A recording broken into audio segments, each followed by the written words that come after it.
Olá, meu nome é Lucas, este é o Diário de Leitura e hoje eu vou comentar Boca de Ouro do Nelson Rodrigues. Já comentei várias peças do Nelson Rodrigues aqui no canal e Boca de Ouro tem com elas em comum certos tipos, certa estrutura de diálogos, situações, o contexto em que a peça se passa ali. Porém, Boca de Ouro tem uma característica particular que eu ainda não tinha visto em outras peças.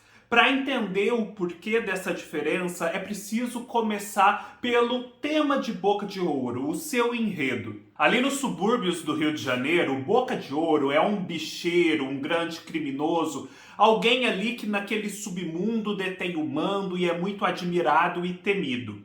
Logo na primeira cena, nós o vemos num dentista trocando todos os seus dentes, que segundo o próprio dentista eram perfeitos, por dentes de ouro.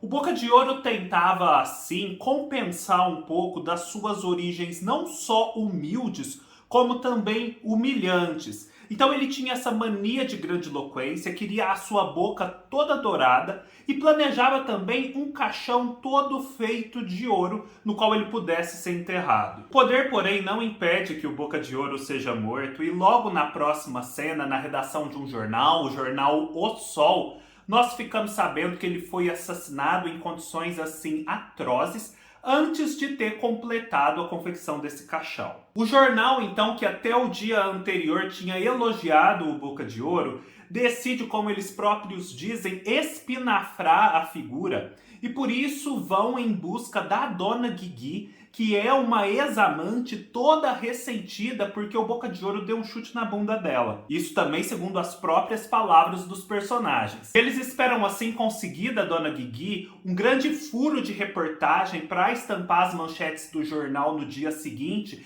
revelando um crime do Boca de Ouro que era suspeito de diversos malfeitos. E eles têm uma estratégia. Eles vão chegar para Dona Guigui e não vão contar para ela que o Boca de Ouro morreu. Antes vão ouvir a revelação desse grande crime, se aproveitando ali do ressentimento dela. E é isso que eles fazem. E a Dona Guigui, toda deslumbrada que o jornal está procurando ela, começa a espinafrar o Boca de Ouro, a contar uma história do envolvimento dele com o caso do Leleco e da Celeste.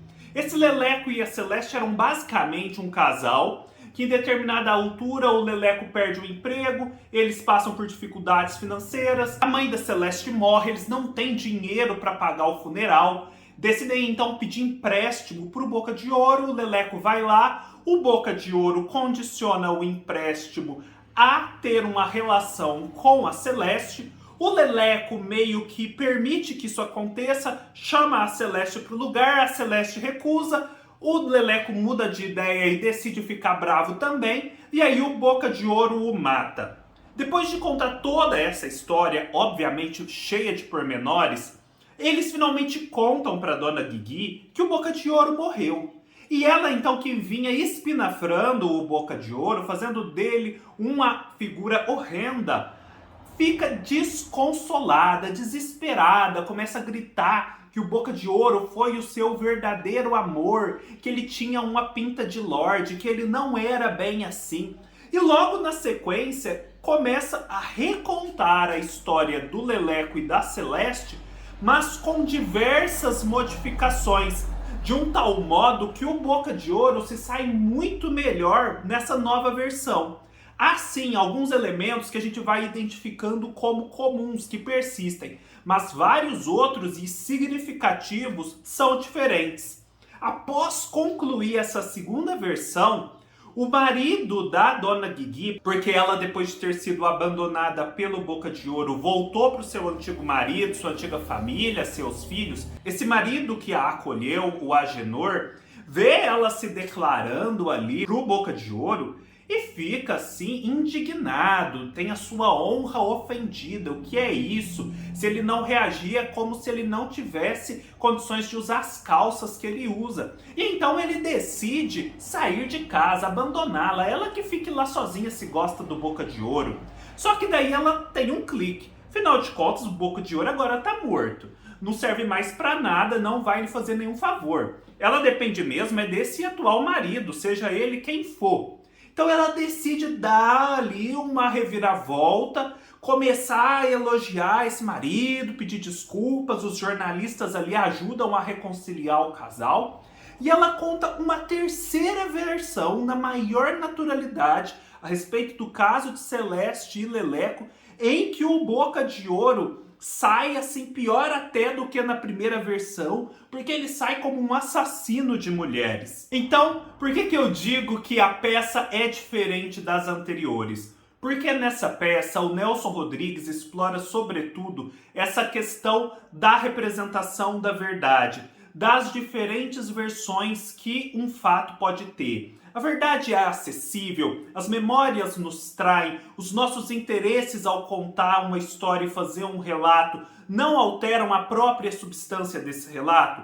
Em outras peças você consegue identificar essa discussão, em Vestido de Noiva, por exemplo, mas ela se dá de uma forma muito menos explícita e central do que em Boca de Ouro. Então essa é uma novidade de Boca de Ouro que vem demonstrar também a grande variabilidade e criatividade do Nelson Rodrigues ao escrever as suas peças. E aqui a variabilidade, as diferentes versões, não está só como um exercício cerebral, como às vezes a gente encontra na literatura contemporânea, que leva a questionamentos filosóficos a respeito da acessibilidade à verdade. Não. Aqui, essa questão das versões serve a alguns propósitos, e eu vou contar o que eu enxergo como sendo esses propósitos. O primeiro, o Boca de Ouro é uma figura mítica. Como os próprios comentaristas dizem, a gente não sabe se o Boca de Ouro é um contraventor mitificado ou um mito contraventor. E na medida em que ele morre e nós só passamos a ter acesso ao que dele sabe a Dona Guigui, e o que ela sabe é assim tão fluido e tão precário, a gente fica apenas com as impressões que ele deixou nas pessoas.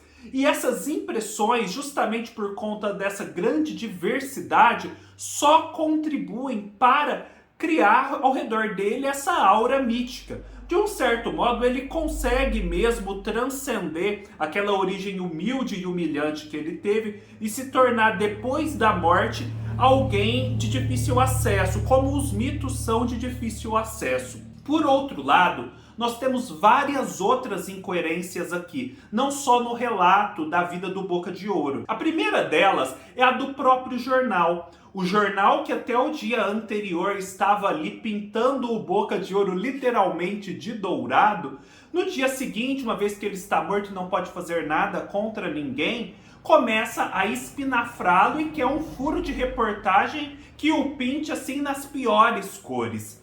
Depois nós temos a própria Dona Guigui em relação ao seu marido. Ela tem hora que fala que se arrepende de ter voltado para o marido, depois ela dá graças a Deus. Tem hora que ela fala que homem bom mesmo é o Boca de Ouro. Depois que ela vê que o Boca de Ouro já não lhe serve mais, ela fala que bom mesmo é o Agenor. O Agenor, a princípio, fica morrendo de medo dela estar dando aquela declaração para o jornal, porque o Boca de Ouro pode vir e vingá-los, matar o próprio Agenor, que agora é o seu marido. E depois, quando ele sabe que o Boca de Ouro morreu, ele fala que o Boca de Ouro não é de nada, que o Boca de Ouro nunca teve coragem de enfrentá-lo. Há, assim, uma grande demonstração da incoerência humana, de como as pessoas conseguem ser múltiplas segundo os seus interesses, muito objetivamente incoerentes, mas mantendo uma coerência interna. A coerência interna, muitas das vezes, é de uma moral particular e de um instinto de sobrevivência. Eu diria que dentre as peças que eu já li do Nelson, em que os diálogos são sempre excelentes, os destas são especialmente bem construídos. Por exemplo, tem hora que um personagem ameaça o outro de assassiná-lo, e em vez de dizer que vai mandá-lo para o caixão, diz que vai mandá-lo vestir um pijama de madeira. Tem uma hora aqui em que o Boca de Ouro está conversando com a Celeste revela que o marido descobriu que ela o trai, e ele diz, você negou? Ela diz, não, não neguei. E ele então conta uma história, dizendo que ela deve negar sempre até o final, porque numa certa feita ele estava com uma mulher na cama, O marido chegou com a polícia, a mulher estava nuzinha na cama, mas a mulher negou e negou até o final, nunca admitiu aquela traição.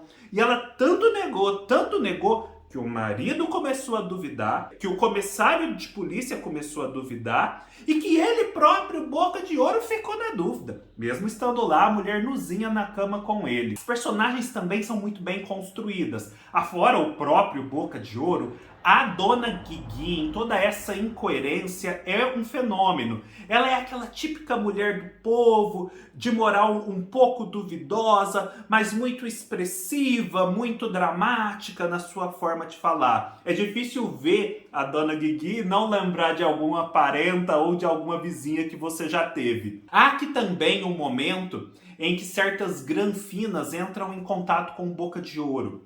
Com elas, o Nelson Rodrigues retrata aquela elite carioca que vê a favela, vê os mais pobres, vê a marginalidade como um fenômeno interessante, um objeto de estudos, algo assim, quase como um bicho de estimação para se cuidar, se olhar e se divertir. E aí o Boca de Ouro fica ressentido com essas mulheres e uma delas, em determinado momento, diz assim, porque o Boca de Ouro quer sacanear com elas e faz um concurso de quem tem os peitos mais bonitos.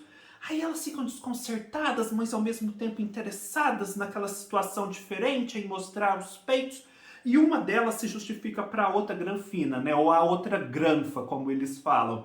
Ah, depois que meu marido fez psicanálise, tudo é normal. Essa peça, com certeza, é uma boa porta de entrada para o Nelson Rodrigues, uma boa porta de entrada que também é divertida, e eu acho que é a transição mais natural para quem começou a ler Nelson Rodrigues a partir de A Vida Como Ela É. Se você gostou do vídeo, não deixe de fazer o aprofundamento no texto que eu escrevi no meu blog, o link está abaixo. Se inscreva no canal, dê um like, deixe seu comentário e até mais.